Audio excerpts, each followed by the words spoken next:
चला तर आजारी लोकांना ठणठणीत करणारी आणि ज्यांना भाजीपोळी खावीशी वाटत नाही, तोंडाला चव नाही, अशा लोकांसाठी मस्त चमचमीत डाळ पालक खिचडी बनवूया। त्यासाठी मी इथे 1 कप तांदूळ घेतली, तुरीची डाळ, मसूरची डाळ आणि मुगाची डाळ घेऊन स्वच्छ हे 2-3 वेळा मी तांदूळ आणि डाळी धुवून घेतलेले आहे। आता आपल्याला डाळ आणि तांदूळ शिजेल इतपत आपल्याला पाणी घालायचं।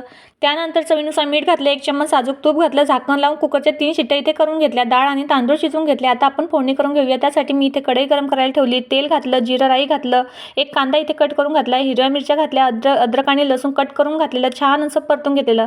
त्यानंतर थोडंसं गाजर आणि 1 टोमॅटो इथे कट करून घातला, तो सुद्धा छान असा परतून घेतला। थोडेसे मटार दाणे यामध्ये घातलेले, हळद, मिरची पावडर आणि किचन किंग मसाला घातला।